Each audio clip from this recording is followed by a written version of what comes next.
Hello दोस्तों, welcome to update boom episode 20, जहां पर तुम्हें इस वीक की सुपर हीरो पॉप कल्चर से रिलेटेड सारी अपडेट्स मिलेगी, वो भी एकदम सिंपल और स्ट्रेट फॉर्म में। तो वीडियो शुरू करते हैं। तो अवेंजर्स डूम्सडे के लिए बोला जा रहा है कि ये मार्वल की अभी तक की सारी मूवीज में से सबसे बड़ी मूवी होने वाली है, स्टोरी वाइज, स्पेक्टेकल वाइज, हर तरीके से, जहां पर मूवी की स्टार्टिंग होगी एक काफी बड़े बैटल सीन से। तो यही तो चाहिए। इसके साथ ही लोकी को डूम्सडे के अंदर एक नया खिताब मिलने वाला है, गॉड लोकी। और ये ऑब्वियस भी था, क्योंकि लोकी सीजन 2 के बाद में लोकी जिस पावर को होल्ड करता है वो इमेजिनेशन के बाहर है। इसके साथ ही जो बाइनरी है, जिसे हमने द मार्वल्स के पोस्ट क्रेडिट सीन में देखा था, वो अवेंजर्स डूम्सडे में ऑफिशियली रिटर्न कर रही है, जो ऑब्वियस भी है। और हाल ही के लिए बोला जा रहा है कि एवेंजर्स डूम्सडे में हल्क अपीयर नहीं होगा। और इससे रिलेटेड मैंने एक थ्योरी भी बताई है, पर तुम्हें तो पता होगी नहीं क्योंकि तुमने सब्सक्राइब नहीं किया है, इसलिए कहता हूँ सब्सक्राइब करो। और डिस्क्रिप्शन में रोड टू डूम्सडे प्लेलिस्ट की एक लिंक दी गई है, जहां पर मैंने काफी सारी थ्योरीज पर बात करी है और भी करूंगा, तो इसलिए सब्सक्राइब करो। और एवेंजर्स डूम्सडे के रन टाइम को लेकर बात चली है, तो ये अभी तक की मार्वल की सारी मूवीज में से सबसे लंबी मूवी होने वाली है, अप्रॉक्स 3 घंटे से भी ज्यादा की मूवी। और अगर तुम्हें पता हो तो पिछला ये रिकॉर्ड था अवेंजर्स एंड गेम के पास में, 3 घंटे और 1 मिनट का रन टाइम। और अवेंजर्स सीक्रेट वॉर्स, जो एक काफी बड़ा इवेंट होने वाला है, और इतना बड़ा इवेंट एक मूवी में जस्टिफाई करना पॉसिबल नहीं है, इसलिए खबरें सुनने को मिली है कि अवेंजर्स सीक्रेट वॉर्स 2 पार्ट्स में रिलीज की जाएगी। देखा जाए तो ये एक विन विन वाली कंडीशन ही है, क्योंकि ऑब्वियसली पैसा भी ज्यादा मिलेगा और इतनी बड़ी स्टोरी को एक मूवी में कंपाइल करके घुसाने का झमेला भी नहीं होगा। तुम बताओ तुम क्या चाहते हो।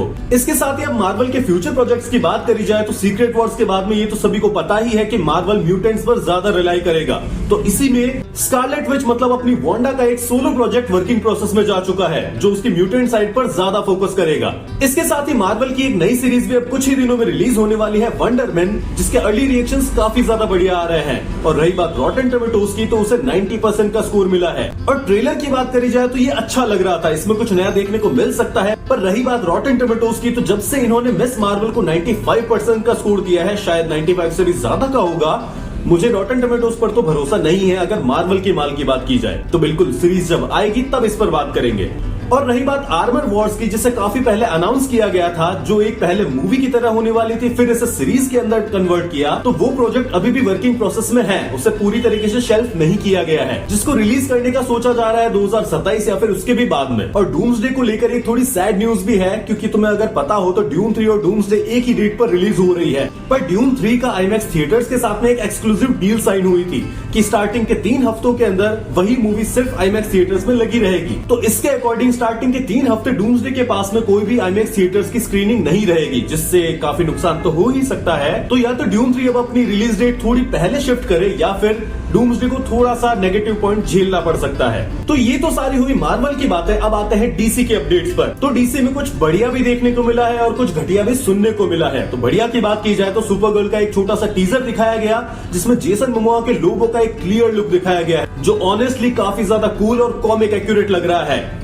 मतलब उसे देखकर लगता है कि Jason Momoa is born to play Lobo. वही फिजिकल अपीयरेंस, वही पागलपन। तो देखते हैं मूवी के अंदर माल कितना बढ़िया मिलता है। और रही बात घटिया अपडेट की, तो जेम्स गन का डीसीयू जो है बैटमैन की नई मूवी लाने वाला है, Batman the Brave and the Bold. और उसके लिए जो राइटर्स है वो कंफर्म हो गए हैं, और अगर राइटर्स का नाम तुम सुनोगे तो तुम्हारा भी दिमाग खराब होगा। उनके प्रीवियस प्रोजेक्ट्स की बात करी जाए तो उन्होंने लिखा है the Flash, Birds of Prey और बम्बलबी।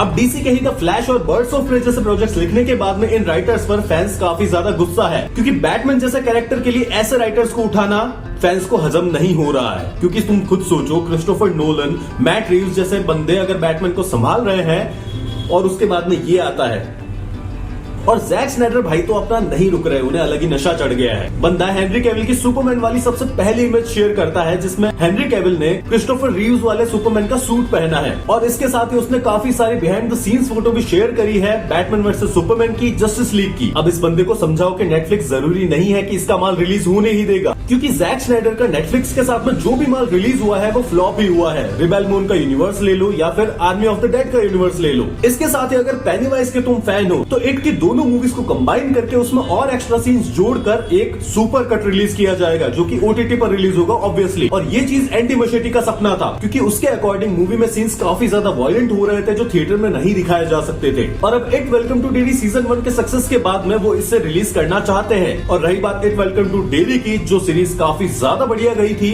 और इसलिए इसके सीजन 2 को भी ग्रीन लिट कर दिया गया है, जो एक काफी बढ़िया बात है। इसके साथ ही ऑस्कर्स की बात करी जाए तो मार्वल की इस बार कोई भी मूवी ऑस्कर्स में नहीं गई है और ये होना पॉसिबल भी था क्योंकि इस बार कुछ बढ़िया माल आया भी नहीं है। Thunderbolts, fantastic four, captain America, brave new world, किसी भी कैटेगरी में ये इतना अच्छा नहीं जाती। और रही बात ऑस्कर्स की तो सिनर मूवी ने काफी सारी मूवीज का रिकॉर्ड तोड़ा है क्योंकि मूवी 16 नॉमिनेशंस लेकर गई है और जीतेगी भी काफी सारे। इसके साथ ही बेस्ट एक्टर की कैटेगरी में ऑस्कर जीतने के लिए दो एक्टर्स के बीच में काफी बढ़िया जंग छिड़ी है, लियोनार्डो डिकैप्रियो और टिमोथी शालामे के बीच में, जिनकी मूवीज है मार्टी सुप्रीम और वन बैटल आफ्टर अनदर। इसके साथ ही सभी के फेवरेट बचपन के सुपर हीरो ही मैन पर मूवी आने वाली है मास्टर्स ऑफ द यूनिवर्स की, जिसका ट्रेलर भी अभी हाल ही में दिखाया है, जो बहुत ज्यादा कुछ बैंगर नहीं है, नॉर्मल सा ट्रेलर था, फन ट्रेलर था, जिसमें मेन विलन होता है स्केलेटन। हाँ, वही जिसकी मीम्स तुमने देखी है, अंटिल वी मीट अगेन। तो उसका रोल यहाँ पर प्ले कर रहे हैं जेरेड लेटो। मतलब रोल तो क्या है, सिर्फ खोपड़ी ही दिखानी है, बस वॉइस दी है उन्होंने। वैसे जेरेड लेटो की बात करी जाए तो उनके दिन काफी ज्यादा खराब चल रहे हैं। बंदा जिस यूनिवर्स में जाता है पूरा यूनिवर्स खत्म हो जाता है। डीसी जोकर, मार्वल मॉर्बियस, उसके साथ में ट्रॉन एरीज। अब बस वही श्राप इस मूवी को भी ना लग जाए। और डिज्नी की तरफ से पावर रेंजर्स का रीबूट होने वाला है, जिसमें गंदी खबर ये सुनने को मिली है कि उनकी जो लीड है वो एक फीमेल रेड रेंजर होगी। हाँ, जो तुम सोच रहे हो मैं भी वही सोच रहा हूँ। इसके साथ ही जैक क्रेगर की जो न्यू रेजिडेंट इवल पर मूवी होने वाली है वो एक कंप्लीटली रीबूट नई ओरिजिन स्टोरी के साथ में होगी। मतलब ठीक है, पुरानी मूवीज काफी ज्यादा पहले आई थी तो अम्ब्रेला कॉर्पोरेशन, नए ज़ॉम्बीज वगैरह का रिबूट देखना बनता भी है। और इस बार रूमर्स काफी तगड़े सोर्सेस से मिले हैं, जिसमें न्यू हैरी पॉटर की जो सीरीज आने वाली है HBO मैक्स पर, HBO मैक्स के अब तो नेटफ्लिक्स पर ही आएगी, तो उसमें जो वोल्डेमॉर्ट है वो किलियन मर्फी प्ले करेंगे।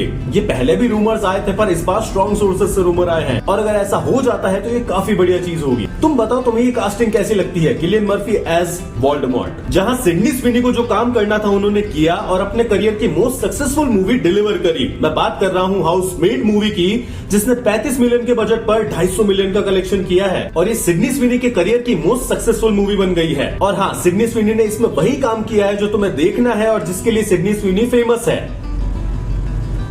तो ये थे इस वीक के सुपर हीरो पॉप कल्चर से रिलेटेड सारे अपडेट्स। कमेंट्स में बताओ अगर तुम्हें कुछ नया पता है तो। वीडियो पसंद आया तो लाइक करो, ज्यादा पसंद आया तो एक दोस्त के साथ में शेयर करो और सब्सक्राइब करो ऐसे इंटरेस्टिंग वीडियोस और अपडेट्स देखने के लिए। मिलते हैं अगले वीडियो में, तब तक के लिए बाय।